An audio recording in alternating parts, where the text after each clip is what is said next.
ക്യാൻസറിനെതിരെ പൊരുതാനായി Calicut city service സഹകരണ ബാങ്കും MVR cancer സെന്ററും സംയുക്തമായി അവതരിപ്പിക്കുന്ന ക്യാൻസർ ചികിത്സാ സഹായ പദ്ധതിയാണ് മാസ് കെയർ.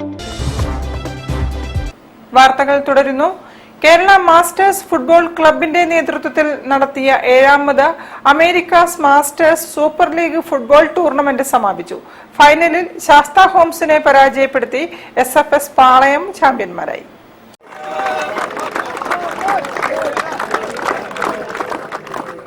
കളിക്കളത്തിലെ മിന്നും പോരാട്ടത്തിനാണ് കഴിഞ്ഞ 14 ദിവസങ്ങളായി Kozhikode government medical college ground സാക്ഷിയായത്.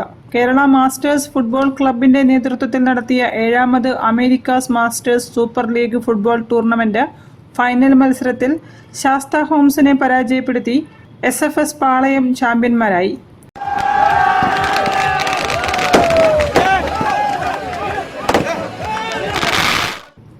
Sastha ഹോംസാണ് റണ്ണേഴ്സ് അപ്പ്. ടോപ്പ് സ്കോററായി മിയോറയിലെ P മുഹമ്മദിനെയും മികച്ച കളിക്കാരനായി SFS പാളയത്തിലെ KP നിതീഷിനെയും മികച്ച ഗോൾ കീപ്പറായി അസ്മ ടീമിലെ K സലീമിനെയും തിരഞ്ഞെടുത്തു.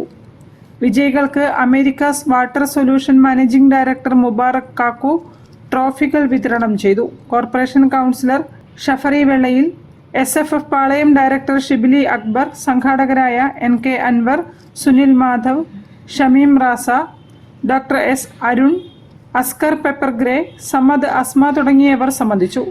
Medical college principal doctor Sajith Kumar കളിക്കാരെ പരിചയപ്പെട്ടു. ഫൈനൽ മത്സരത്തിന് മുന്നോടിയായി നടത്തിയ പെൺകുട്ടികളുടെ ഫുട്ബോൾ പ്രദർശനം കാണികളുടെ മനം കവർന്നു. News bureau, Kozhikode. CVN കളരിയുടെ 75ാം വാർഷികാഘോഷം വീരസ്മൃതി ജനുവരി 10